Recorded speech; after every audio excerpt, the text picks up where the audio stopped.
Hello guys, welcome to Wave Tektronix. मेरा नाम ईशान शर्मा है और आप देख रहे हैं बिजनेस स्टडीज। और इस सीरीज में हम लोग जो पढ़ रहे हैं दैट इज चैप्टर 2 और ये चैप्टर 2 का है पार्ट 4। अगर आपने इससे पहले वाले पार्ट्स को नहीं देखा है तो आप पहले उनको देख लीजिए, तभी जाके आपको आज वाला पार्ट अच्छे से क्लियर होने वाला है। आज के पार्ट में हम समझेंगे FW टेलर की जितनी भी प्रिंसिपल्स उन्होंने बनाए और जितने भी उन्होंने टेक्निक्स को डेवलप किया, आज के पार्ट में हमको समझना है। तो चलिए अपने चैप्टर को हम लोग शुरू करते हैं।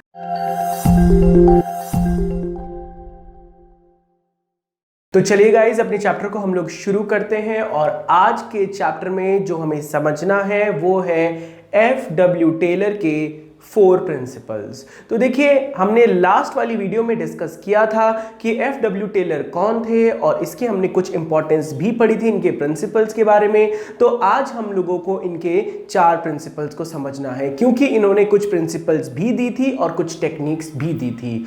तो मैंने यहां पर कुछ 4 प्रिंसिपल्स लिखे हैं, उन्हें फटाफट से समझते हैं। तो देखिए, यहां पर सबसे पहला प्रिंसिपल जो उन्होंने दिया, that science not rule of thumb. यहां पे लिखा है science not rule of thumb. अब इसका क्या मतलब है? तो देखो, FW टेलर ये कहना चाहते हैं कि जैसे कि आपके मैनेजमेंट चल रहा है, तो मैनेजमेंट में आप कुछ रूल्स के अकॉर्डिंग काम कर रहे होंगे, आप कुछ टेक्निक्स के अकॉर्डिंग काम कर रहे होंगे।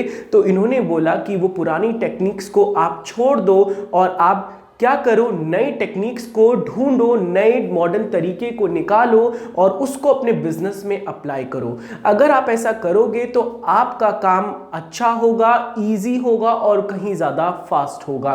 तो उन्होंने बोला कि पुराने अप्रोचेस को छोड़ो और हमें लगातार नए प्रिंसिपल्स को ढूंढना चाहिए और नए प्रिंसिपल्स को अपने बिजनेस में अप्लाई करना चाहिए, जिससे कि हमारी जो ग्रोथ होगी वो बहुत ज़्यादा स्पीड से होगी। तो ये है आपका FW टेलर का पहला principles, science not rule of thumb. इसका अगला प्रिंसिपल क्या है? Harmony not Discord. हार्मनी का मतलब कि FW टेलर ये कहना चाहते हैं कि जो मैनेजमेंट होता है और जो वर्कर होते हैं, इन सब के बीच में हार्मनी बनी रहनी चाहिए। हार्मनी का मतलब एक दूसरे के लिए ये लोग मिल के काम करें। तो देखो, मैनेजमेंट को सोचना चाहिए कि मेरे वर्कर्स हैं और मैनेजमेंट को अपने जितने भी गेन्स हो रहे हैं, जितने भी प्रॉफिट्स हो रहे हैं, वो वर्कर के साथ शेयर करना चाहिए। और वर्कर को भी सोचना चाहिए कि मुझे अपनी कंपनी में मेहनत करनी है, हार्डवर्क करना है, जिससे मेरी कंपनी के गोल्स अचीव हो सकें। इस कॉन्सेप्ट को जो नाम दिया था FW टेलर ने, वो था मेंटल रेवोल्यूशन। तो मेंटल रेवोल्यूशन का मतलब दोनों को अपने मेंटल रेवोल्यूशन लाना पड़ेगा। मैनेजमेंट को भी अपनी सोच बदलनी पड़ेगी और वर्कर को भी अपनी सोच बदलनी पड़ेगी। तो ये है हार्मनी नॉट डिस्कॉर्ड।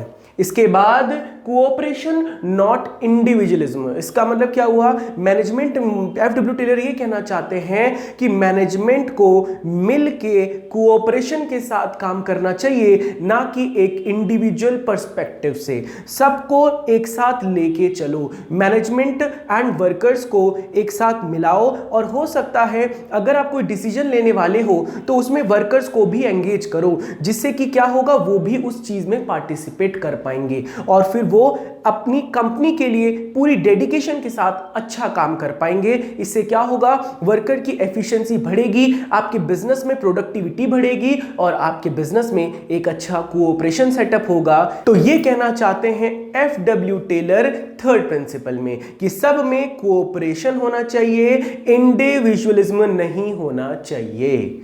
फिर इसके बाद जो फोर्थ प्रिंसिपल आता है कि development of each and every personal to his and her greatest efficiency and prosperity.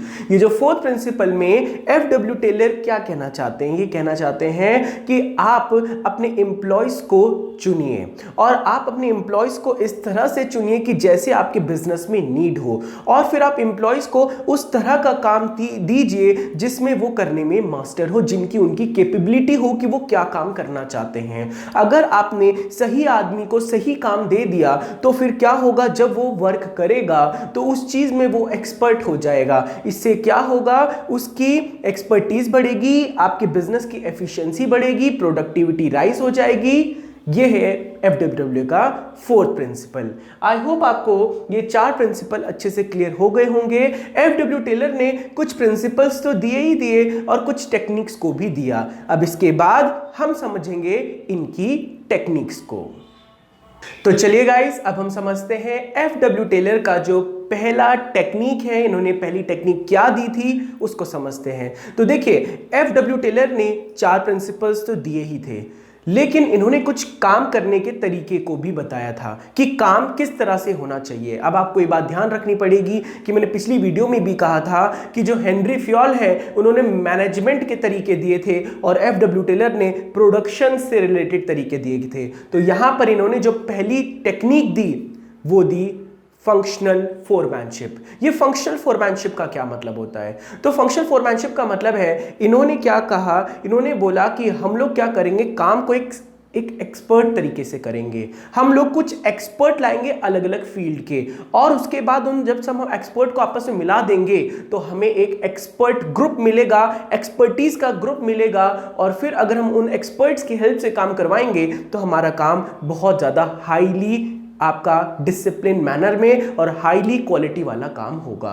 तो इन्होंने क्या किया, एक सुझाव दिया। इन्होंने बोला कि हम पूरी ऑर्गेनाइजेशन को 2 हिस्सों में तोड़ लेंगे। पहला होगा प्रोडक्शन डिपार्टमेंट और दूसरा होगा प्लानिंग डिपार्टमेंट। और इसको इन्होंने बोला कि इस तरह से हम लोग 4-4 बॉस बिठाएंगे। प्लानिंग डिपार्टमेंट में 4 बॉस बिठाएंगे, प्रोडक्शन डिपार्टमेंट में 4 बॉस बिठाएंगे, और उन 8 बॉसेस को हम वर्कर के ऊपर रख देंगे। इससे क्या होगा, इससे बेनिफिट ऑफ स्पेशलाइजेशन होगा, मतलब आपका काम बिल्कुल हाईली स्पेशली तरह से होगा। तो यहां पर मैंने डायग्राम बनाया, इसे समझते हैं क्या होने वाला है। तो देखो, फंक्शनल फोरमैनशिप में इन्होंने बोला कि हम ऑर्गेनाइजेशन को 2 टुकड़ों में तोड़ लेते हैं। एक होगा प्लानिंग डिपार्टमेंट, एक होगा प्रोडक्शन डिपार्टमेंट। प्लानिंग डिपार्टमेंट में इन्होंने 4 एक्सपर्ट्स को बोला कि 4 एक्सपर्ट्स बिठाओ। पहला है root clerk, instruction card clerk, time and cost clerk and disciplinary officer. ये 4 क्लर्क, 4 ऑफिसर को तो एक जगह पे बिठाया जाएगा प्लानिंग डिपार्टमेंट में, और 4 यहां पे प्रोडक्शन डिपार्टमेंट में। कौन कौन से? Gang boss, speed boss, repair boss और इंस्पेक्टर। अब ये कौन होते हैं वो समझ लेते हैं। तो सबसे पहले यहां लिखा है रूट क्लर्क। रूट क्लर्क का मतलब कि जब हमारा कोई चीज मैन्युफैक्चरिंग होती है तो आपने जरूर कहीं पे किसी चैनल पे देखा होगा कि जब भी कोई चीज बनती है तो वो वेरियस स्टेजेस ऑफ प्रोडक्शन से गुजरती है, अलग अलग स्टेजेस से गुजरती है। तो रूट क्लर्क की जिम्मेदारी होती है कि जब कोई रॉ मटेरियल कन्वर्ट होगा फिनिश प्रोडक्ट में तो उसको क्या रूट से फॉलो करना पड़ेगा, उसका क्या क्या प्रोसीजर होगा, और कितने दिन में ये काम पूरा हो जाएगा, और इसमें क्या क्या सारे रॉ मटेरियल लगने वाले हैं ये, और किस रूट पे चलेगा, किस स्पीड पे चलेगा, ये सारी चीजों को जो देखता है वो रूट क्लर्क देखता है कि एक प्रोडक्ट को जब बनाया जाएगा तो उसके वेरियस स्टेजेस ऑफ प्रोडक्शन क्या होने वाले हैं। दूसरा जो एक्सपर्ट है वो है instruction card clerk. Instruction card clerk एक ऐसा एक्सपर्ट होता है जिसकी जिम्मेदारी होती है कि वर्कर को इंस्ट्रक्शन लिखना, और लिखने के बाद ये किसको हैंड ओवर कर देता है, गैंग बॉस को हैंडल कर देता है। अब ये इंस्ट्रक्शन कार्ड क्लर्क का और क्या काम होता है, ये डिसाइड करता है कि एक काम कब होगा, कहां से रॉ मटेरियल आएगा, कहां से हम कौन कौन सी मशीन का यूज करने वाले हैं, किस प्रोसीजर से काम होगा, ये सारा काम इंस्ट्रक्शन कार्ड क्लर्क की जिम्मेदारी होती है। इसके बाद आता है जो तीसरा एक्सपर्ट है time and cost clerk. Time and cost clerk, एक काम को करने में कितना समय लगेगा, कब शुरू करना है, कब खत्म करना है, और एक चीज को बनने में कितना खर्चा आने वाला है, और अगर हमारा प्लांट रन करेगा तो उसका ऑल ओवर कॉस्ट क्या होगा, कितना एक्सपेंस होने वाला है, इन सब चीजों को डिसाइड जो करता है वो है टाइम एंड कॉस्ट क्लर्क। इसके बाद डिसिप्लिनरी ऑफिसर। डिसिप्लिनरी ऑफिसर की जिम्मेदारी होती है कि ये डिसाइड करता है, ये एंश्योर करता है कि आपके बिजनेस में जो भी काम होगा वो प्रॉपर डिसिप्लिन मैनर से हो।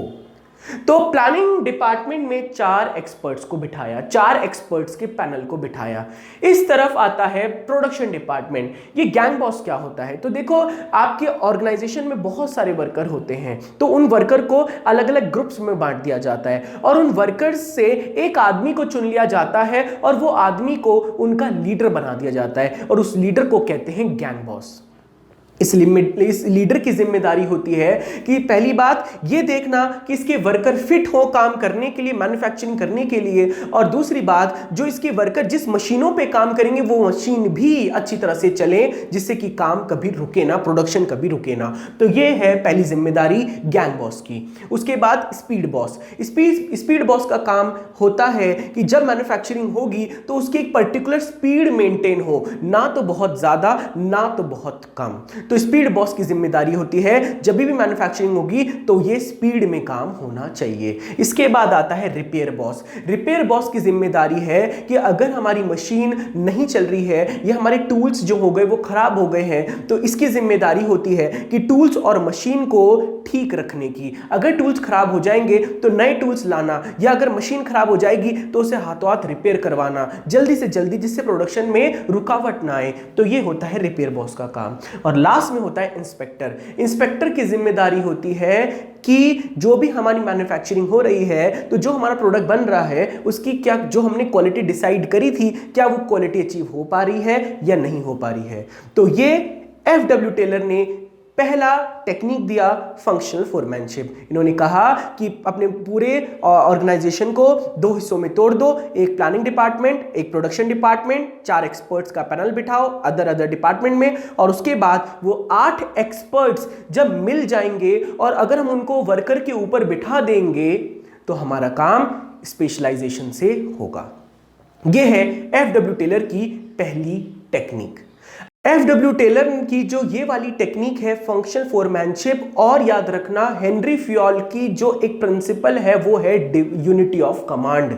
अब याद रखना, बहुत बार क्वेश्चन में पूछा जाता है कि ऐसा कौन सा प्रिंसिपल है जो एफडब्ल्यू टेलर ने वॉयलेट करा। वॉयलेट का मतलब खराब कर दिया, क्योंकि देखिए हेनरी फ्योल ये कहना चाह रहे हैं कि यूनिटी ऑफ कमांड में कि आप वर्कर के ऊपर कभी भी 2 बॉसेस को मत बिठाना, नहीं तो कंफ्यूजन हो जाएगा वर्कर के बीच में कि किस बॉस की बात माननी है, किस बॉस की बात नहीं माननी है। दूसरी तरफ एफडब्ल्यू टेलर ये कहना चाहते हैं कि आप वर्कर के ऊपर 8 बॉसेस को बिठाओ। अब यहां पे ये जो प्रिंसिपल है कौन सा, हेनरी फ्योल का यूनिटी ऑफ कमांड, ये खराब हो जाता है। किसकी वजह से? आपका फंक्शनल फोरमैनशिप की वजह से। तो आप ये बात ध्यान रखना, बहुत बार क्वेश्चन में पूछ लेते हैं कि ऐसा कौन सा प्रिंसिपल है जो एफडब्ल्यू टेलर ने वॉयलेट किया था। तो चलिए अब हम समझते हैं अपनी दूसरी टेक्निक को। दूसरी टेक्निक में एफडब्ल्यू टेलर ये कहना चाहते हैं standardisation of work. Standardisation of work का मतलब ये होता है कि सपोज करो आपका एक मैन्युफैक्चरिंग प्लांट है और अब आपके प्रोडक्शन डिपार्टमेंट में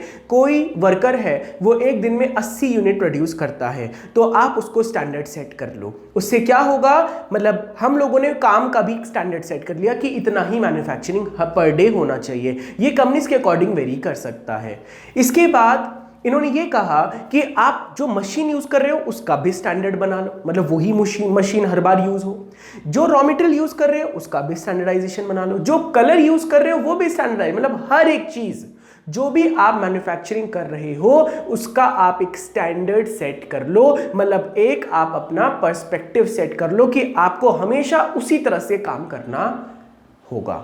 अब इससे क्या होगा, इससे एक चीज होगी कि आप जब भी मैन्युफैक्चरिंग करोगे तो ऑब्वियसली बात है हर बार आपका सेम तरह का सामान बनेगा, आइडेंटिकल सामान बनेगा, आपका सामान स्पेशल तरह से बनेगा, हर बार एक सही सिस्टमैटिक वे होगा, आपका काम हाईली एफिशिएंट होगा, हाईली इफेक्टिव होगा, और आपका जो प्रोडक्ट की क्वालिटी है वो हमेशा सेम रहने वाली है। तो ये होता है स्टैंडर्डाइजेशन ऑफ वर्क, कि काम जो करेंगे तो उसे प्रॉपर स्टैंडर्ड से करो, जिससे कि काम एक सिस्टमैटिक तरीके से हो।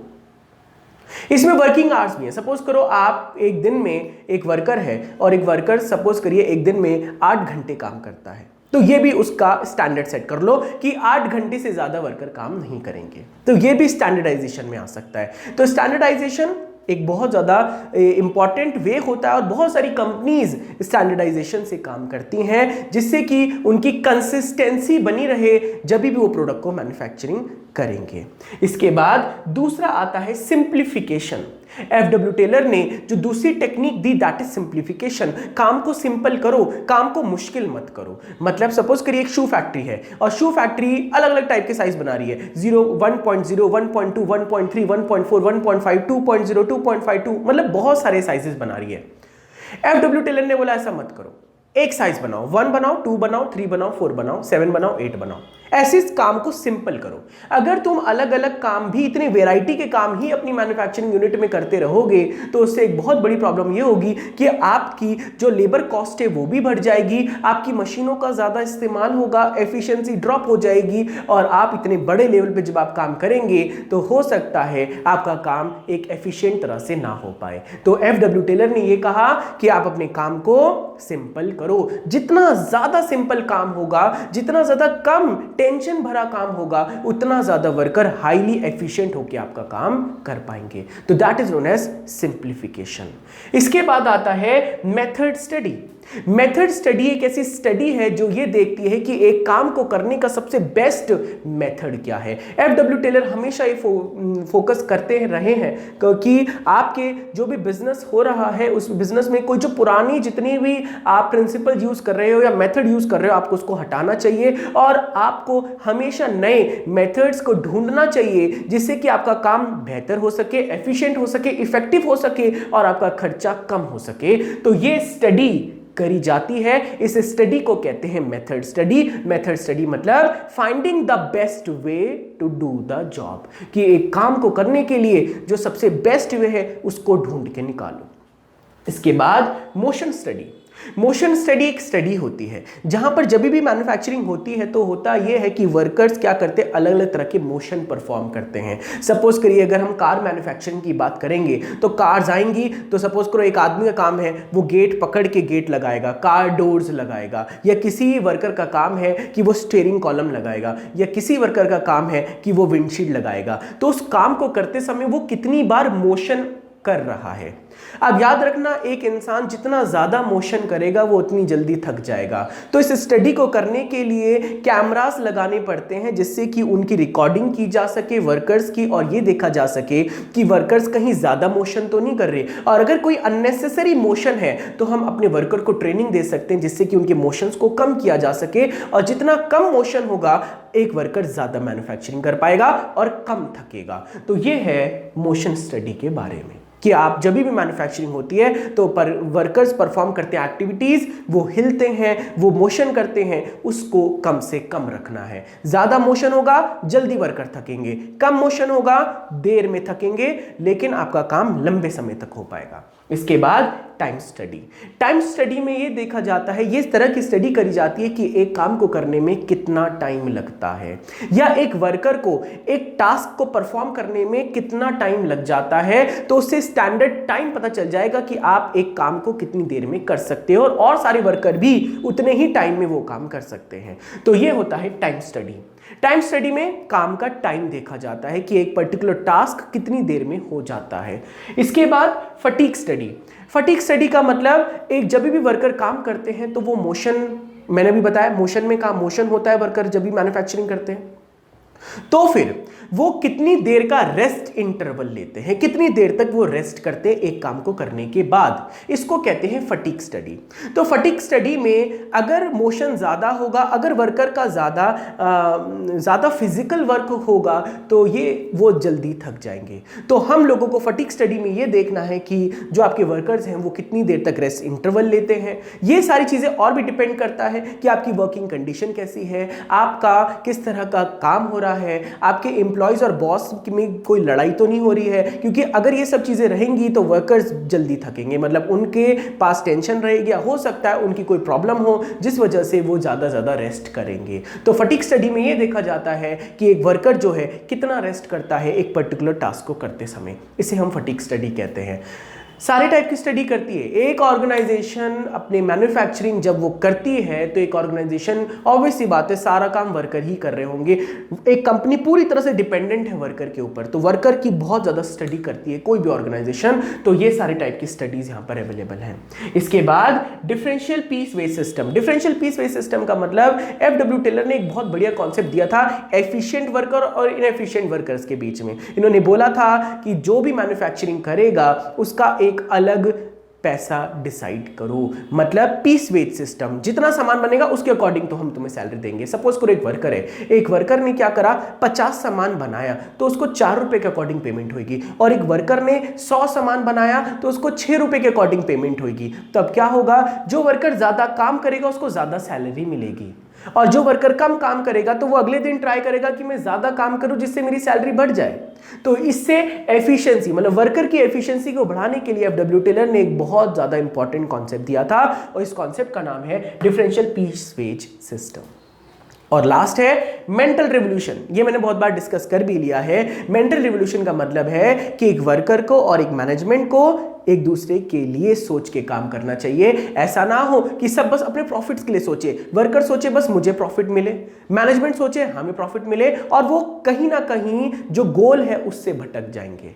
तो बेटर क्या है, एफडब्ल्यू टेलर ने बोला कि अपने खुद के प्रॉफिट्स को मत देखो, अपने ऑर्गेनाइजेशन के प्रॉफिट्स को बढ़ाने का सोचो, और दोनों एक दूसरे के लिए सोचो। अगर तुम ऐसा काम करोगे तो इस कॉन्सेप्ट को मेंटल रेवोल्यूशन का नाम दिया कि मैनेजमेंट को हिस्सा देना चाहिए, प्रॉफिट देना चाहिए वर्कर्स को, और वर्कर्स को हार्डवर्क करना चाहिए अपनी कंपनी के लिए, जिससे कि उनकी कंपनी के सारे टारगेट अचीव हो सके। तो ये है एफडब्ल्यू टेलर के टोटल 9 टेक्निक्स, और मैंने आपको 4 प्रिंसिपल पहले इसमें समझा दिए थे। तो चलिए अब हम समझते हैं अपना लास्ट टॉपिक, और अगर हमने इसे समझ लिया तो हमारा चैप्टर हो जाएगा ओवर। तो अब हमें समझना है हेनरी फ्योल और एफडब्ल्यू टेलर के बीच में क्या क्या डिसिमिलरिटीज हैं और क्या क्या सिमिलरिटीज हैं। तो सिमिलरिटीज में यहां लिखा है सॉल्यूशन टू मैनेजर प्रॉब्लम, मतलब दोनों ने ही मैनेजमेंट में जो भी प्रॉब्लम्स आती हैं, मैनेजर्स को जो जो प्रॉब्लम फेस करनी पड़ती है, उन दोनों का उन्होंने सॉल्यूशन दिया। हेनरी फ्योल ने भी दिया और एफडब्ल्यू टेलर ने भी दिया। दूसरा, स्ट्रेस ऑन प्रैक्टिकल एस्पेक्ट, दोनों ने ही प्रैक्टिकल वर्क कंडीशंस को देखा, किस तरह से वर्कर्स काम करते हैं और ऑफिस में किस तरह से काम किया जाता है, प्रोडक्शन कैसे किया जाता है। तो दोनों ने प्रैक्टिकल काम के ऊपर ही अपने प्रिंसिपल्स को बनाया और अपनी स्टडीज को किया। तो इसलिए यहां पे लिखा है कि स्ट्रेस ऑन प्रैक्टिकल एस्पेक्ट। और उसके बाद stress on good industrial relationship, दोनों ने ही, चाहे हेनरी फ्योल हो चाहे एफडब्ल्यू टेलर हो, दोनों ने ही ये कहा कि किस तरह से मैनेजमेंट में अच्छे रिलेशनशिप बनाए जा सकते हैं, एक वर्कर और एक मैनेजर्स के बीच में, या एक इंडस्ट्री और वर्कर्स के बीच में किस तरह से अच्छे रिलेशनशिप बनाए जाएं। दोनों ही एक्सपर्ट्स ने ये चीज बताई। इसके बाद डिसिमिलरिटीज क्या क्या है, मतलब इन्होंने क्या क्या चीजें अलग अलग कही। सबसे पहले इन्होंने पर्सपेक्टिव की बात करें तो अगर मैं टेलर की बात करूं तो ये प्रोडक्शन से रिलेटेड बात कहना चाह रहे थे, प्रोडक्शन के डिपार्टमेंट, क्योंकि आपको पता है ये स्टील फैक्ट्री में काम करते थे। और हेनरी फ्योल जो थे वो हाई लेवल ऑफ मैनेजमेंट पे काम कर रहे थे, वो मैनेजमेंट किस तरह से करना है वो बता रहे थे। इसके बाद अगर हम यूनिटी ऑफ कमांड की बात करें तो टेलर ने यूनिटी ऑफ कमांड को वायलेट किया, मैंने आपको बताया अभी थोड़ी देर पहले वीडियो में। और हेनरी फ्योल की बात करें तो वो कह रहे थे कि आपका जो यूनिटी ऑफ कमांड है वो स्ट्रिक्टली अप्लाई होना चाहिए। इसके बाद यहां पर है एप्लीकेबिलिटी, ये स्पेशल सिचुएशन में, अगर टेलर के प्रिंसिपल्स हैं तो स्पेशल सिचुएशंस में लगाए जा सकते हैं, लेकिन हेनरी फ्योल के प्रिंसिपल पूरी दुनिया में, यूनिवर्स में कहीं पे भी जो भी काम होगा वहां पर स्पेशली आपको सोचने की जरूरत नहीं, आप डायरेक्टली उनको अप्लाई कर सकते हो। इसके बाद फॉर्मेशन, इसको जो टेलर के प्रिंसिपल्स हैं ये साइंटिफिक ऑब्जर्वेशन, रूल्स, रेगुलेशंस के बाद बनाए गए, और जो फ्योल के प्रिंसिपल हैं वो यूनिवर्सल ट्रुथ पे बनाए गए हैं, जनरल थिंकिंग के ऊपर बनाए गए हैं। इसके बाद पर्सनालिटी की बात करें तो ये साइंटिफिक हैं, इनके प्रिंसिपल साइंटिफिक तरह से बनाए गए हैं, इनके प्रिंसिपल प्रोफेशनल्स तरह से बनाए गए हैं। उसके बाद एक्सप्रेशन की बात करें, ये साइंटिफिक मैनेजमेंट में काम कर रहे हैं और वो जनरल थिंकिंग के ऊपर काम कर रहे हैं। आई होप आपको जो हेनरी फ्योल और जो एफडब्ल्यू टेलर हैं इनके प्रिंसिपल्स अच्छे से क्लियर हो गए होंगे। अब कंक्लूजन ये निकला कि आज के मॉडर्न जमाने में धीरे धीरे मैनेजर की कैपेबिलिटीज बढ़ती जा रही हैं, धीरे धीरे मैनेजमेंट के तरीके बदलते जा रहे हैं, प्रोडक्शन की टेक्निक्स बदलती जा रही हैं। तो जो एफडब्ल्यू टेलर के जो प्रिंसिपल्स हैं वो ओल्ड होते जा रहे हैं, लेकिन अगर हम बात करें हेनरी फ्योल के तो वो आज भी लोगों को बिजनेस में हेल्प कर रहे हैं, मैनेजर्स को हेल्प कर रहे हैं। अब हमें ये नहीं समझना चाहिए कि एफडब्ल्यू टेलर ने कुछ करा ही नहीं, उन्होंने अभी भी बहुत कुछ ऐसी चीजें बनाई हैं, ऐसी थ्योरीज बनाई हैं जो आज भी मैनेजमेंट और मैनेजर्स को वो हेल्प कर रही हैं। आई होप आपको ये आपका जो सेकंड चैप्टर है वो अच्छे से क्लियर हो गया होगा। अगर आपको इस चैप्टर में कोई भी प्रॉब्लम आती है तो आप इसको कमेंट सेक्शन में लिख सकते हैं या आप हमको ईमेल भी कर सकते हैं। अगर आपको ये वीडियो अच्छा लगा है तो आप इस वीडियो को अपने फ्रेंड्स के साथ जरूर शेयर करिए, जिससे कि उनके भी बिजनेस स्टडीज के कॉन्सेप्ट अच्छे से क्लियर हो पाए। अब इसके बाद हम पढ़ने वाले हैं अपने थर्ड चैप्टर की तरफ, अगर आपको ये हमारी वीडियो अच्छी लगी है तो आप हमारे चैनल को लाइक सब्सक्राइब जरूर करिए। तो मिलते हैं अपनी अगली वीडियो में। Till then bye bye.